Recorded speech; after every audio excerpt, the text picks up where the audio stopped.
CTV, el periodismo en el Congreso.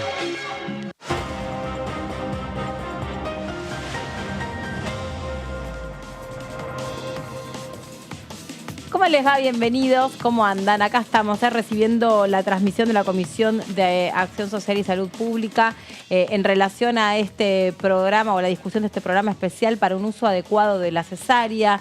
Primero con la participación de 3 médicas especialistas y después ya con el debate de los propios diputados y diputadas en la Comisión de Salud. ¿Cómo les va, compañeritos? ¿Cómo andan? Hola, ¿Cómo Lito. va, Meli? ¿Qué tal? ¿Cómo Buenas estás? tardes, exactamente, sí, terminando esta comisión.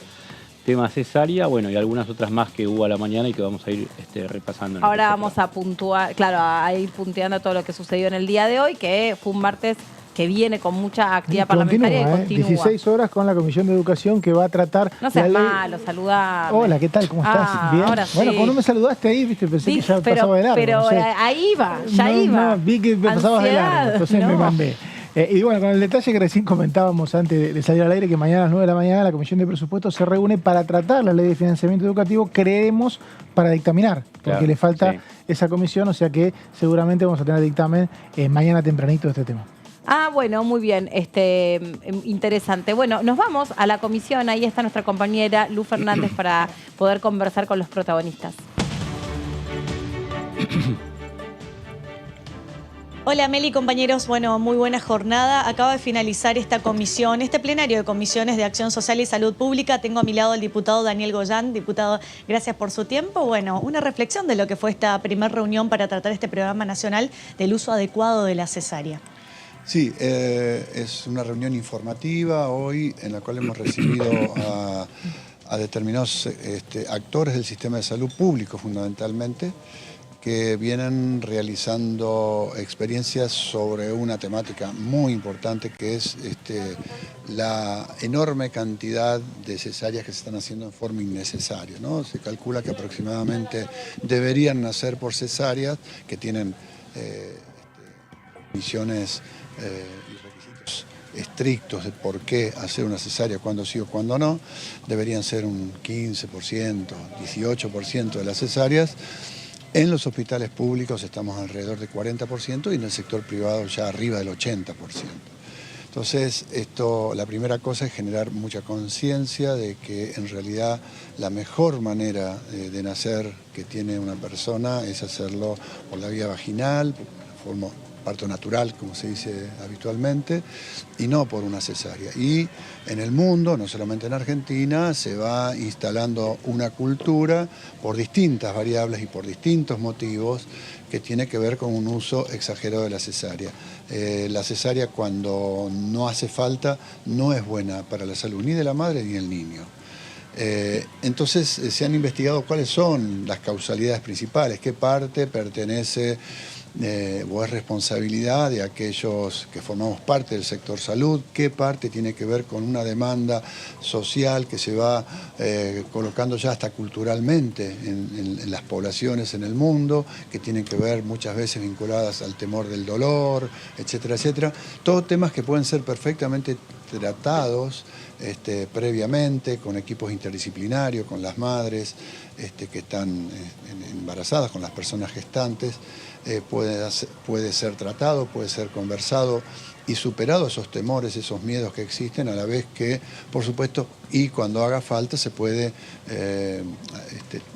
utilizar determinada medicación que en caso de haber un dolor excesivo, etcétera, no tenga que padecerlos las mujeres. Pero también esto está acotado, y se puede manejar sin necesidad de un recurso terapéutico. Todo eso es si es trabajado proactivamente por un equipo interdisciplinario que esté enfocado al objetivo de bajar la cantidad de cesáreas que estamos haciendo en forma inadecuada. Esta es una primera reunión informativa. Nosotros en nuestro bloque estamos pensando ya que el proyecto es bueno, obviamente, pero también haciéndole una serie de aportes a 3 o 4 de los artículos que se han presentado como proyecto de ley. Y la idea, por supuesto, es que pueda ser trabajada por los asesores y luego que pase a la comisión, y calculamos que seguramente va a ser un proyecto de ley que que es importante que salga. Y diputado, le hago una pregunta, Meli, discúlpame antes de continuar en el piso, pero esta decisión o este aumento se da porque son los propios profesionales los que sugieren las cesáreas, la propia madre la que elige, ¿y qué rol juega la ley de parto respetado también en esta decisión? Bueno, es un poco de todo, ¿no? No hay una sola causa. Es cierto que en algún momento se pensó, y a mi modo de ver debe haber algo de eso, aunque no explica el 100% de los casos, ni mucho menos, que era el tema económico, sí, pero ustedes saben que desde hace mucho tiempo quienes financian el sistema de salud decidieron, para no incentivar las cesáreas, pagar lo mismo, es decir, antes se pagaba mucho más una cesárea que un parto por vía vaginal. Hoy se paga lo mismo, con lo cual el factor económico en cierta medida se minimizó, aunque sabemos que por fuera de lo que se paga oficialmente a través de la obra social o de la empresa de medicina prepaga, hay algunos profesionales que cobran extra y cobran extra por la cesárea. Por otro lado, también sabemos, y es muy común que, y lo vemos en la vida cotidiana, lo que hemos estado dirigiendo de instituciones de salud, que muchos profesionales acomodan su agenda para que, por ejemplo, programar en determinados partos que ya tienen sus pacientes para que no le caigan en épocas de vacaciones, para que no le caigan en horarios de la noche, etcétera. Bueno, que hacen, es decir, de acuerdo, bueno, esto hay, ustedes me dirán, no hay, sí, hay de todo un poco. Pero también este tema de una realidad de mucha gente que a través de todos los medios, las redes sociales, etcétera, van intercambiando opiniones acerca de para qué sufrir, si puedo hacer una cesárea. Bueno, una cesárea estamos ingresando, haciendo un corte de todos los planos del tejido abdominal hasta la parte del útero, abriendo el útero, sacando un niño. Obviamente que le estamos produciendo un traumatismo, y todo traumatismo sobre el cuerpo tiene sus consecuencias. Tiene que ver también con algunas mujeres que plantean, bueno, pero ya hagamos una cesárea y, por ejemplo, tienen decidido ligarse las trompas y aprovechamos y me ligo hago una ligadura de trompas. También esto, hay que decir, se puede hacer con cirugía mínimamente invasiva y que no representa hacer los cortes que necesita una cesárea. Me refiero a los cortes de tejido, ¿no? A las incisiones.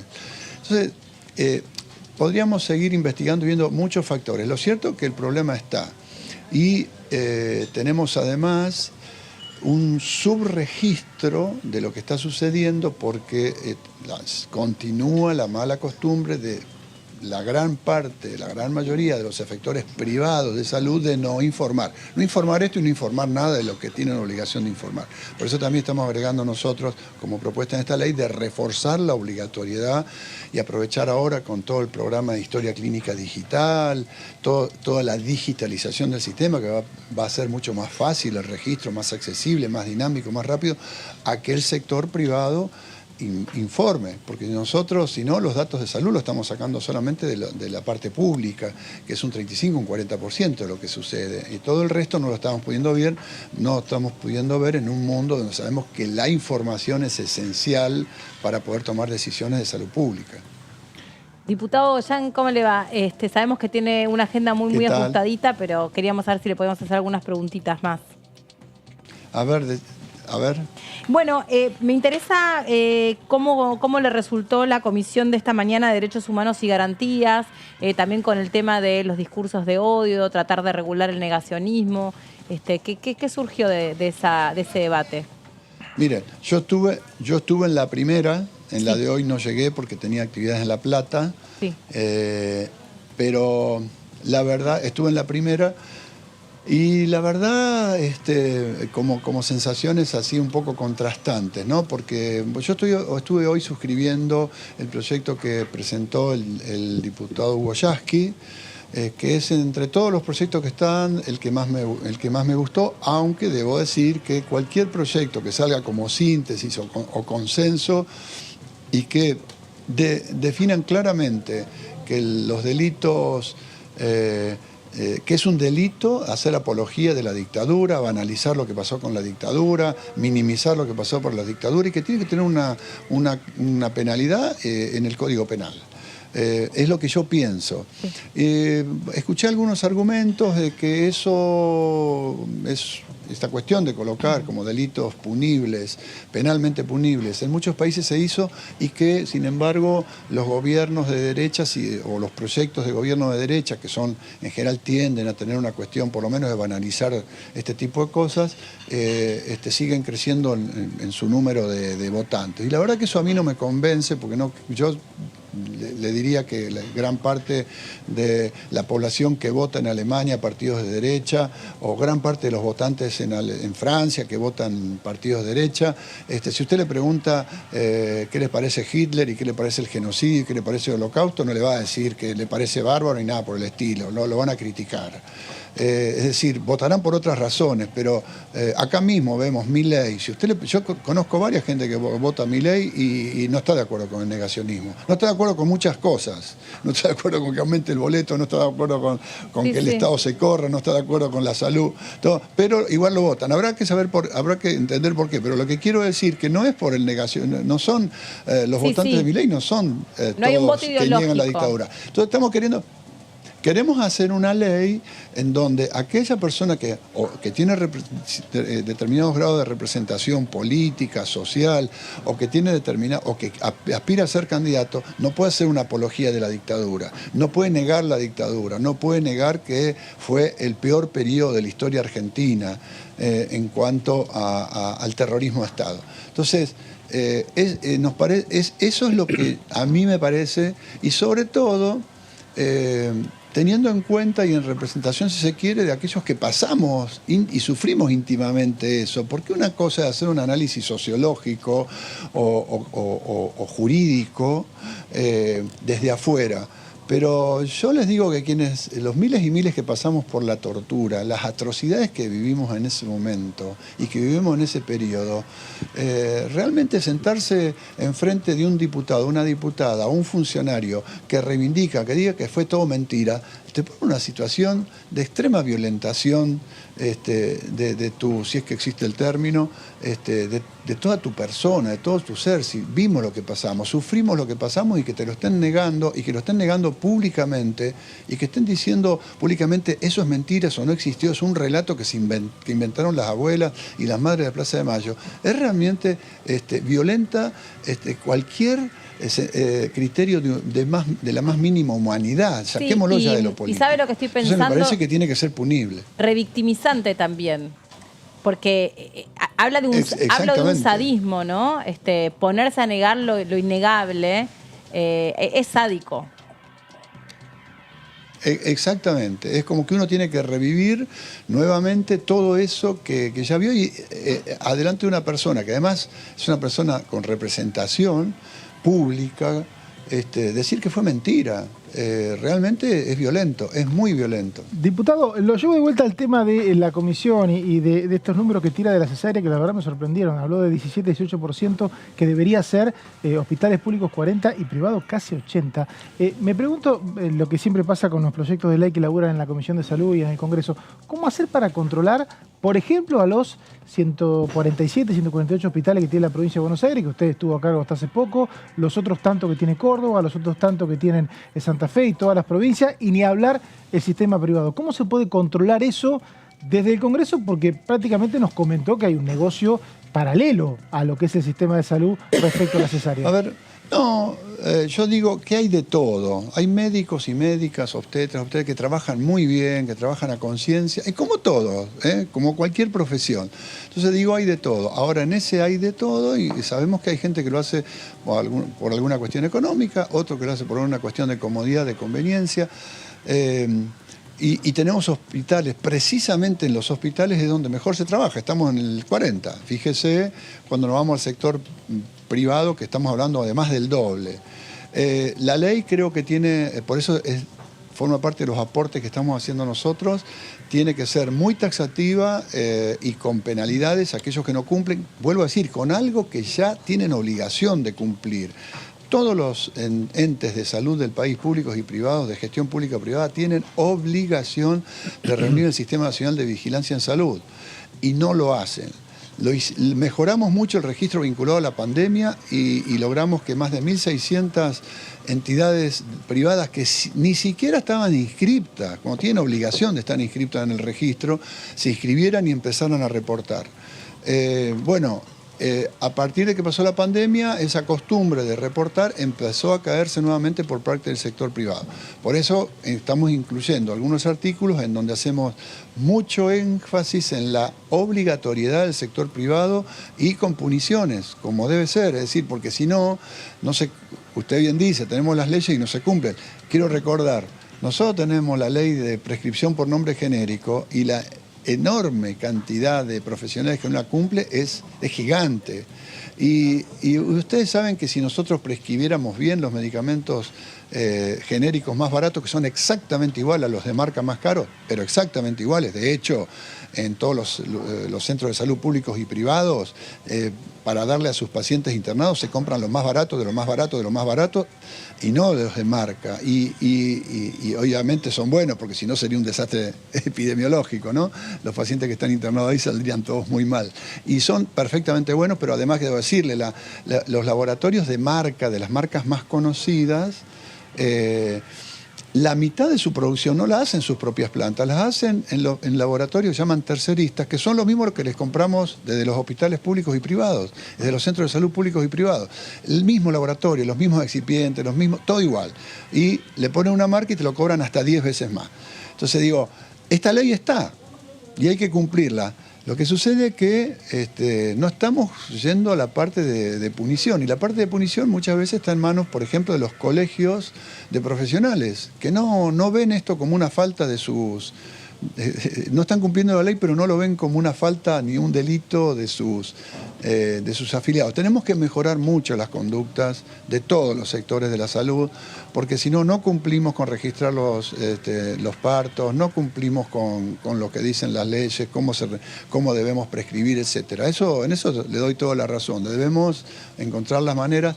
Una es vía concientización, una es vía charla, discusión, debate, y que entendamos que lo tenemos que hacer de esa manera y que entendamos un principio básico, que hay que cumplir la ley. Yo los otros días escuchaba un periodista preguntándole al candidato Sergio Massa sobre un tema que era el cumplimiento de una ley, ¿no? Por ejemplo, sobre el feriado famoso que está entre la...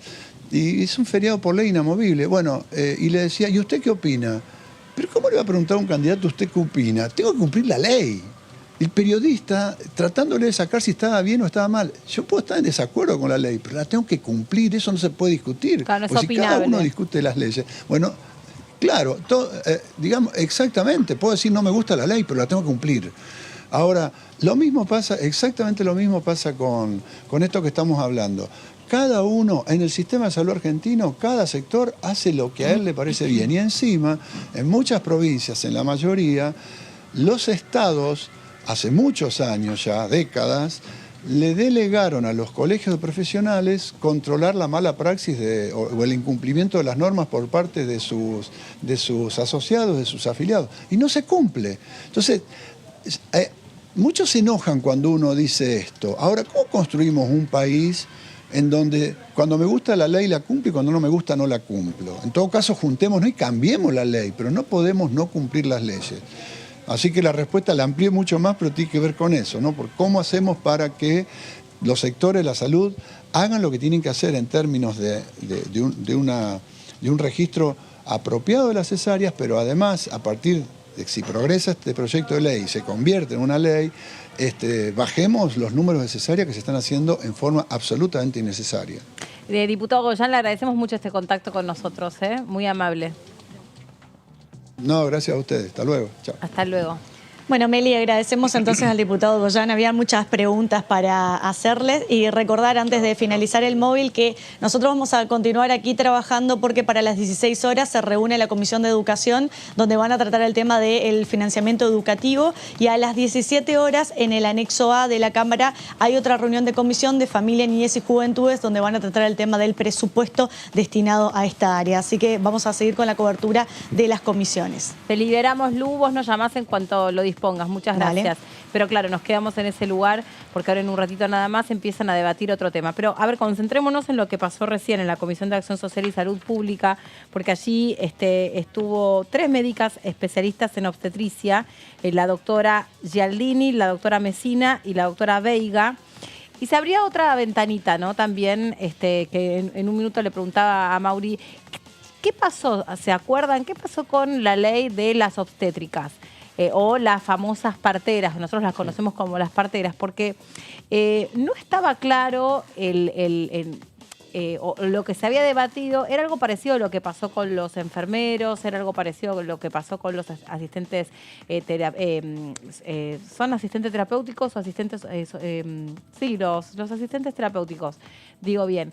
Son personas que se convierten o que desarrollan un rol fundamental, ni que hablar en el momento del parto, pero que no está homologado, no está extendida, qué tipo de aptitud y qué tipo de capacitación tienen que tener cuando son personas universitarias, porque es una carrera, la carrera de la obstetricia, y cumplen y suplen un rol fundamental y además tienen muchas responsabilidades determinantes, porque son quienes hacen el primer examen de la mujer previo a definir si ya están en condiciones de encarar un parto vaginal o como uno comúnmente lo denomina, que es natural, o si se deriva a una cesárea por distintas situaciones.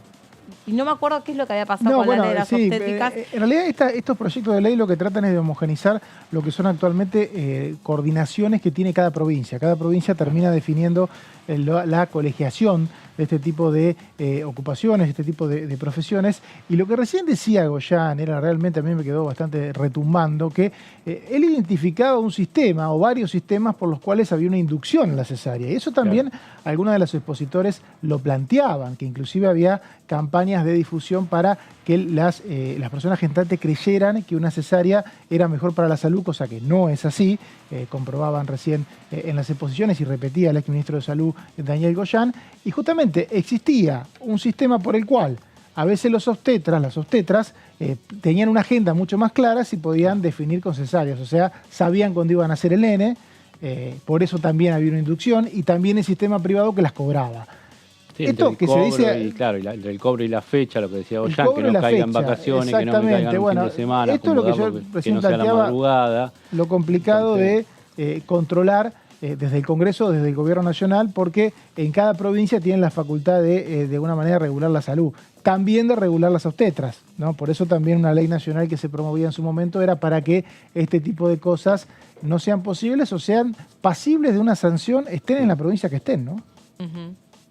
Claro, exactamente. Así que bueno, ahora con la ventaja este tema en la Comisión de Salud, de que tenemos ordinarias hasta el 9 de diciembre, eso le da un poco más de aire a todos estos proyectos. La Comisión de Salud tiene varios, bueno, un poco lo decían por los pasillos antes de empezar esta reunión de comisión, bueno, tenemos un poco de margen, por allí una reunión informativa más y después buscar el dictamen, como en otros proyectos que también están dando vuelta en la agenda y que ahora tienen este plazo de 10 días y no había que dictaminar antes del 20 de diciembre, es decir, antes del 20 de noviembre, antes del balotaje. Bueno, ahora se dio este margen y seguramente la agenda será un poquitito más nutrida, por lo menos de acá al 10 de diciembre. Bueno, la Comisión de Acción Social y Salud Pública tuvo un ritmo bastante importante, aprobó una cantidad muy considerable de proyectos y de leyes. A veces quedó retenido ahí en el medio de la pugna política, ¿no? Cuando se supone que son agendas o son temas que debieran ir un poco por afuera. Pero a lo largo de todo el año, interesante además conversar con los diputados que fueron en algún momento médicos, que fueron en algún momento, si fueron médicos lo siguen siendo, pero que estuvieron inmersos en el sistema de salud o provincial o municipal, desde la gestión o desde el área privada también. Recién de hecho conversábamos con el exministro de la provincia de Buenos Aires durante la pandemia, o sea, vaya si tiene... tiene la experiencia esa de estar en el mayor distrito del país en la pandemia. Antes había sido ministro de Salud de la Nación, además. Exactamente, por supuesto. Durante un momento donde la salud fue prioritaria y donde la salud, justamente gracias al trabajo de diputadas y diputadas, se pudo me parece que se pudo a través de esta comisión entender que también los médicos, los profesionales, los que hacen el sistema de salud, están digamos, extendiendo distintas peleas, distintas banderas, distintas consignas, y era hora que alguien recogiera esa agenda y alguien le diera valor, ¿no? Desde los enfermeros, los fonoaudiólogos también, todos los que se dedican a las enfermedades raras o específicas, todo el mundo de la discapacidad, estuvieron como activando una agenda muy interesante donde, digamos, más allá de lo biomédico, de los síntomas, de lo que realmente requiere cada uno de los pacientes, en todo caso lo que se hablaba es, bueno, momento, ¿no? Uno acá escucha, por ejemplo, en el caso de la cesárea, bueno, no, sí, bueno, vamos a una cesárea, y el doctor Goyán lo decía perfectamente, el diputado doctor Goyán lo decía perfectamente, esto produce un daño. Claro. No es lo mismo para un bebé nacer por cesárea que nacer por parto vaginal, no es lo mismo para una mamá tener que acomodarse después de una cesárea que de un parto natural. Entonces, es hora que dejemos de entender a la salud como un negocio. Sí. La salud tiene que ser comprendiendo todo lo que rodea a un paciente y a la familia de ese paciente. Por eso digo, de acá hacia atrás, repasando todos los temas que pasaron por la Comisión de Salud y Acción Social, fueron muy interesantes porque en todo caso siempre tuvieron una perspectiva humana muy interesante para poder conversar con ellos que formaron parte del sistema de salud. Ahora en un rato empieza a trabajar la Comisión de Educación. ¿Con qué tema? Con el tema que venimos hablando y que probablemente pueda llegar al final de su debate en estos días, por lo menos es la expectativa que hay, porque hoy a las 16 horas en la Comisión de Educación y mañana a las 9 horas en la Comisión de Presupuestos se debatirá la Ley de Financiamiento Educativo, un proyecto enviado por el Gobierno Nacional que tiene la firma del Ministro de Economía Sergio Massa y que propone aumentar el financiamiento obligatorio en educación, que actualmente es de 6 puntos del Producto Bruto Interno, a 8. Esto se llegaría de esta manera de forma gradual hasta 2030 y se tiene que llegar a un 6,5 para la educación inicial, o sea, desde niños de 45 días hasta que terminase el colegio secundario, y el 1,5 de inversión para las universidades, una inversión que es íntegramente por parte del Gobierno Nacional, de este presupuesto, de este Congreso que aprueba el presupuesto, y que según nos comentaba, creo que Daniel Arroyo, actualmente está en la mitad, que eso es 0,7, o sea que se debería duplicar en un par de años. Vamos a ver, repasar los detalles de este proyecto de ley que a las 4 de la tarde vuelve a debatirse con más visitas de invitados. Vamos a la placa siguiente. Ahí tenemos justamente 60% del financiamiento educativo, o sea, de ese 8% del PIB, debe ser financiado por el Estado Nacional, el 40% de las provincias. Esto es una proporción bastante generosa, teniendo en cuenta que también las provincias tienen que financiar gran parte de las escuelas, ¿no? O sea, las escuelas son provinciales, por lo tanto hay una gran inversión del Estado Nacional, no solo en la universidad, sino en refuerzo a lo que hoy es una competencia de las provincias. La tercera reunión, en realidad esta será la cuarta reunión, la que vamos a ver ahora, y participarán autoridades jurisdiccionales y referentes de organizaciones de estudiantes. Sigamos con las placas para lo que es la reunión de hoy a las 4 de la tarde, para saber cuál es el proyecto de ley en sí, cuáles son los contenidos. Bueno, educación inicial, primaria, secundaria y superior no universitaria. Acá, para que tengamos en cuenta, el proyecto divide entre las obligaciones, los objetivos que se tienen que cumplir en cada una de las etapas de la formación educativa para que se reciba este aumento de financiamiento. Los objetivos: garantizar, en el caso de educación inicial, primaria y secundaria, un mínimo de 14 años de escolaridad obligatoria. O sea, desde que empezás el jardín, por lo menos tener 14 años de obligatoriedad, que hoy obviamente es bastante menos, erradicar el analfabetismo. O sea, increíble primaria, eso. Claro. Perdón. No, decía que es primaria y secundaria, porque desde... Y sala de 4 creo que sería obligatoria. Sí, sala de 4 obligatoria, sala de 5... 3, 4 y 5 creo. Claro. Ahí llegás son 3 cuotas. 3, 12, 15. En realidad la de 3 no sería obligatoria. Pero es lo que están pidiendo. Están pidiendo esa. Obligatoriedad de la sala de 3. Son 6 o 7 años de primaria y... Igual es un mínimo. Claro. O sea que me parece que... Son 5 años de secundaria y 7 años de... Ahí tenés 12. De primaria 12. Y tenés 12 y más 2 de jardín, de ciclo inicial. Jardín y preescolar. Acá dice obligatoriedad escolar para niños de 4 años, por eso, se iniciaría de 4 años, y universalización para los de 3. O sea, la posibilidad de que todos los chicos de 3 puedan estar, priorizando los sectores desfavorecidos. Mirá qué interesante, ¿no? Erradicar el analfabetismo. Cuando se suponía que en un momento Argentina, respecto a otros países de la región, tenía una ínfima cifra de analfabetos. O sea, es uno de los países de la región que más rápido logró alfabetizar a sus niños. No conocíamos el analfabetismo. No lo conocíamos. No lo conocíamos y América Latina tenía un analfabetismo altísimo. Exactamente. Era como una desproporción. Exactamente. Éramos casi una isla perdida en los temas a mí educativos. me llama la atención y sería interesante, bueno, seguramente... Y aún cuando la oferta educativa pública sigue siendo alta, te das cuenta que el tema fue económico. Y no solamente sigue siendo alta, sino que otra de las cosas que uno escucha es que sigue siendo valorada.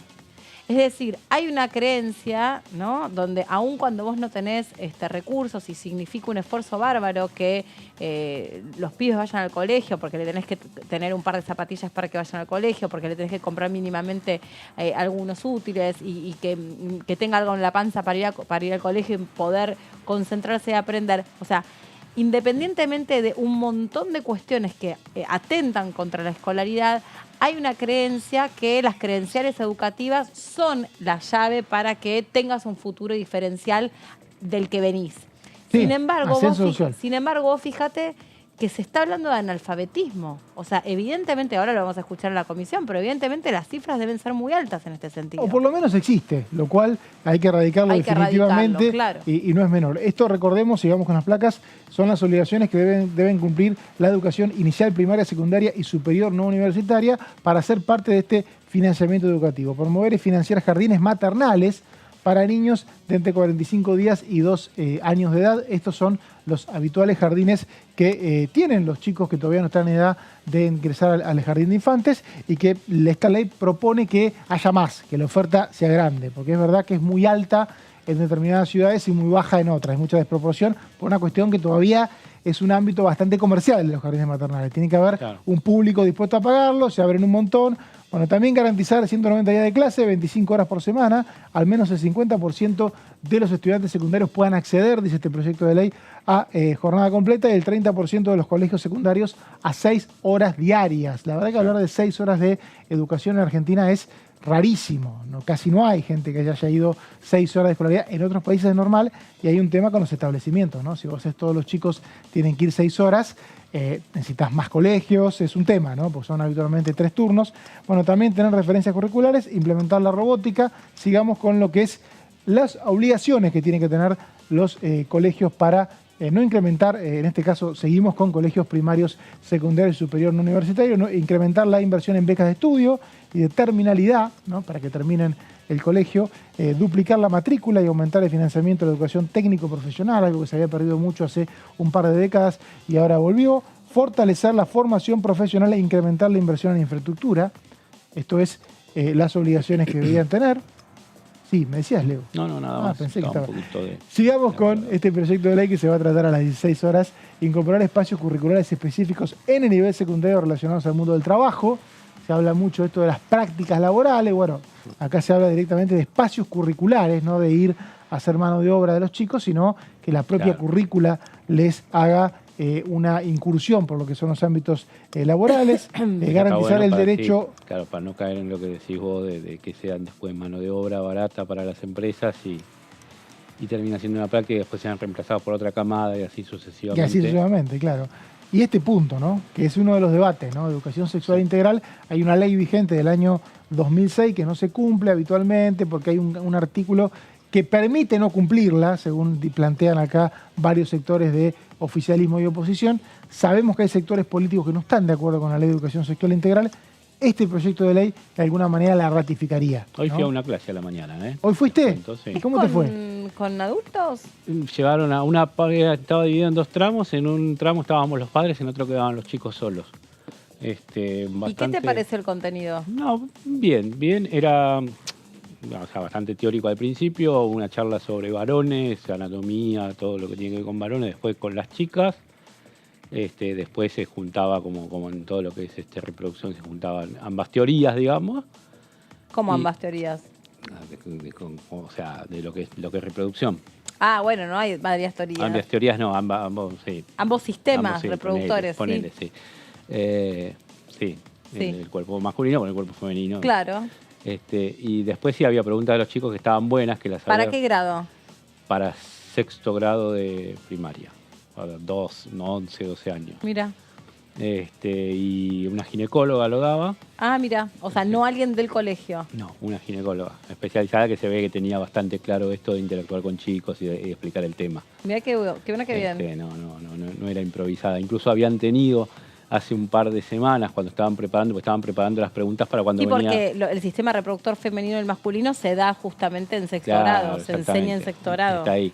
Cuando estaban preparando las preguntas hace un par de semanas, para cuando viniera la ginecóloga a dar esta clase, le hacían algunas preguntas a la maestra y ahí sí, la maestra parece que no la pasaban del todo bien, y decían, bueno, ya lo van a responder cuando vengan los profesionales que le den la clase. Claro.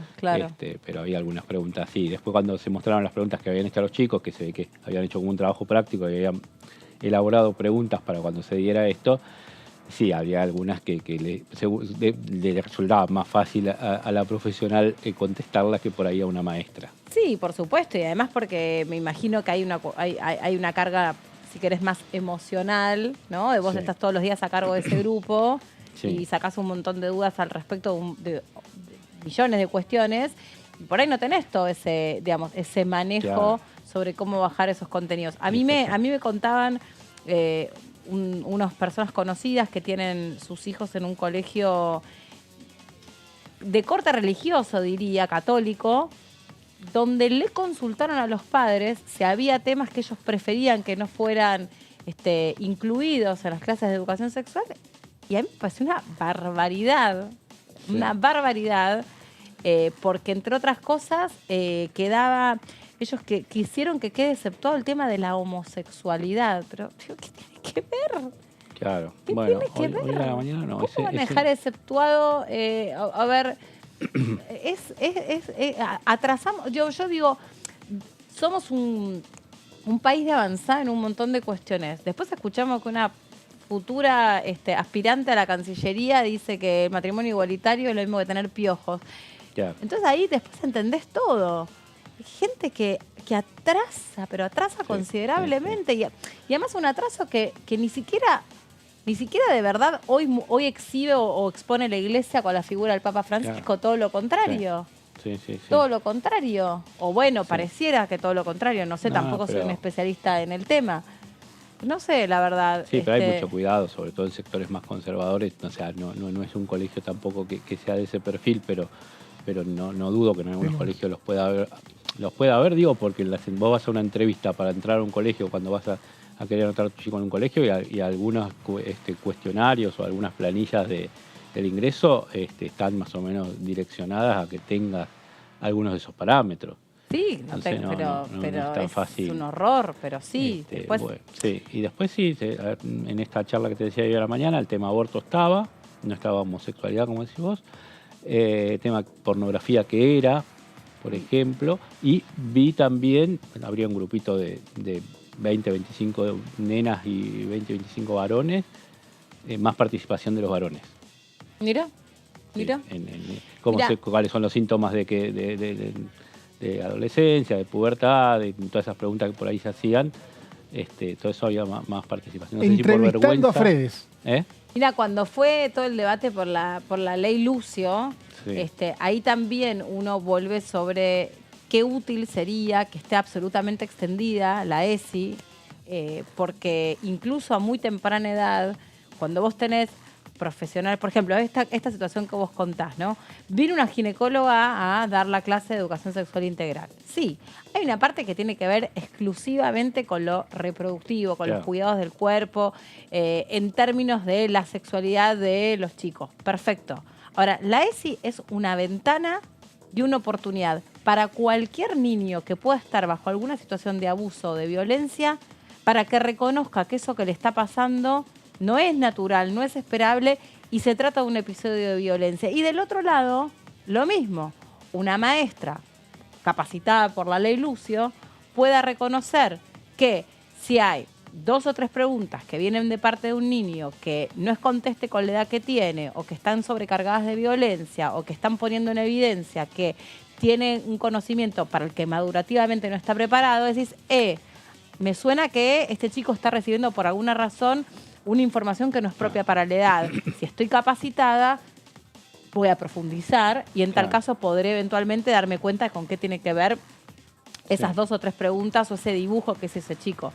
Es fundamental la ESI, es fundamental. Evidentemente todavía atrasamos en un montón de cuestiones y por eso hay algunos que son reticentes, ¿no? Recordemos que llegamos a la ESI porque es una de las obligaciones que tendrían los establecimientos educativos para recibir el aumento del financiamiento como parte de esta ley que se va a debatir a las 16 horas. Otra de las obligaciones, siempre hablamos de escuela primaria, secundaria y superior no universitarios. Los universitarios sabemos que lo maneja directamente el gobierno nacional, es incluir a personas con discapacidad. O sea, los colegios ya no podrían estar con esto de, bueno, no sé si puedo tener a alguien con discapacidad. Sí, tenés que tenerlo porque hay un porcentaje muy alto. Hablaba el diputado Valdés de hasta 12% según la OMS, y vos no podés ser un colegio para el 85% del país, 87%.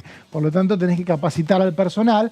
Vos, provincia, si tenés un instituto de formación docente, lo tenés que capacitar para atender a todos los chicos con sus diversidades. Si no, no puede estar enfrente de un aula o mucho menos enfrente de un colegio.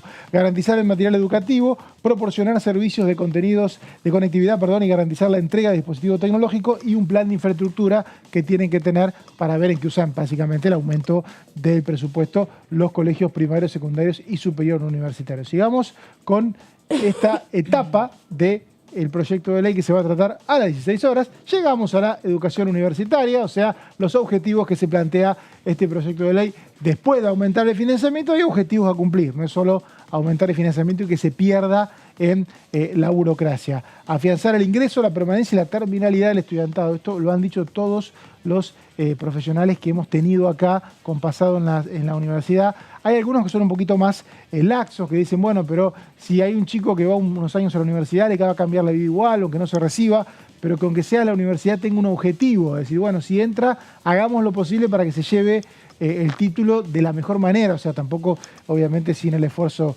que significa, pero el objetivo de este proyecto, entre otras cosas, es que las universidades también trabajen en la terminalidad del estudiantado.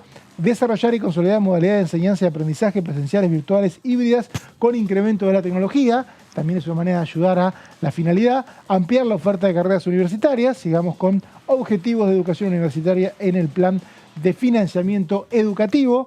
Garantizar que la duración real de las carreras universitarias esté en función de las horas y en el que los estudiantes puedan invertir. Todo el que ha estudiado afuera, ya sea en América Latina o en Europa, te dice, es imposible esto de que te digan una materia la cursás a las 10 de la mañana, otra a las 4 de la tarde y otra a las 8 de la noche. En Argentina pasa mucho.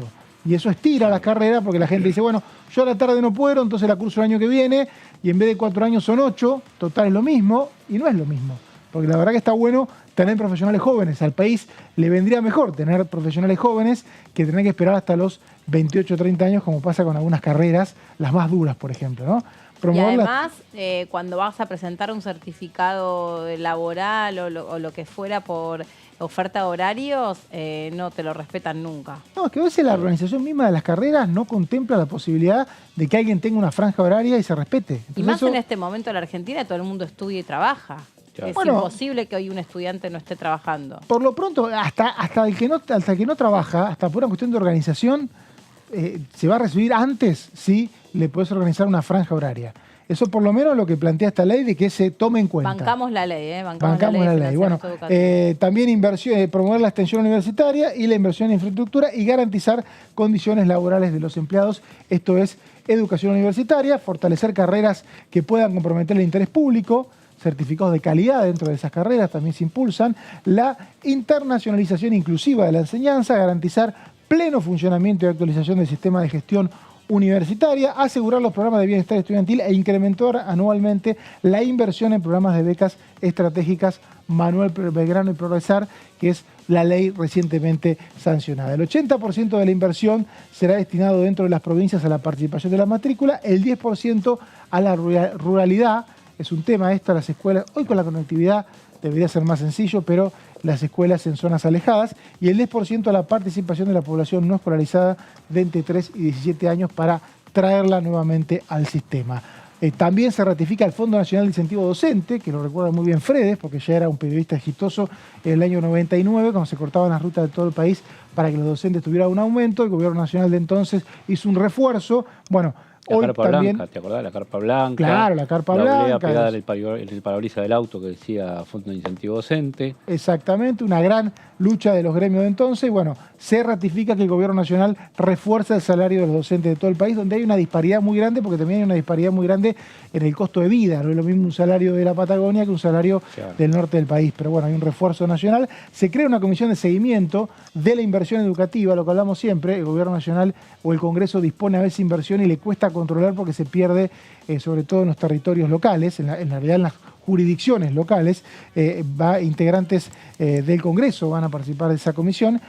También el Consejo Federal de Educación va a elaborar este tema, que son los diferentes ministros de educación de las provincias, las universidades y los gremios docentes. Todos tienen que monitorear la inversión. No es un tema de aumentar presupuesto, que es ni más ni menos que monitorear y se cumplen los objetivos. Otras disposiciones también es que se crea el Sistema Integral de Información Digital Educativa para realizar seguimiento de las trayectorias, o sea, cuándo empezó FEDES el colegio, cuándo empezó la facultad, y saber todo de él en el momento para saber por qué se quedó por ahí a mitad de camino o no. En el caso de FEDES no, porque terminó todo lo que empezó.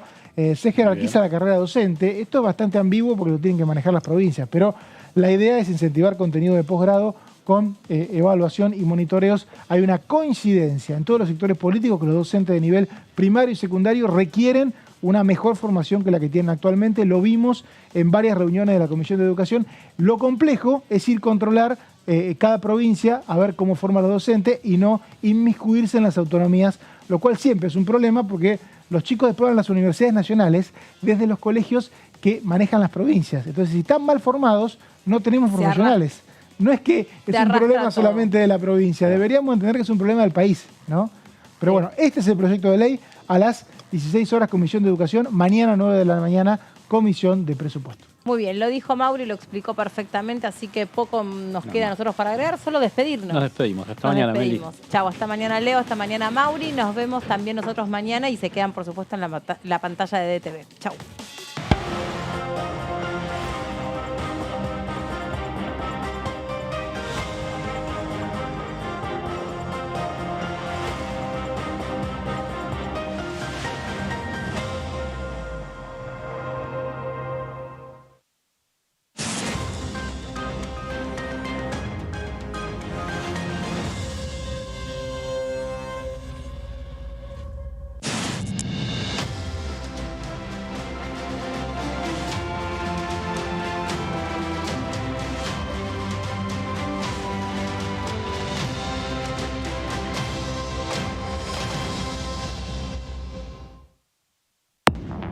¿Cómo le va? Esto es el análisis. Estos momentos tan delicados del país se resuelven con más democracia, con más institucionalidad y mayor derecho, no restringiendo derechos. Y entonces, me parece muy bien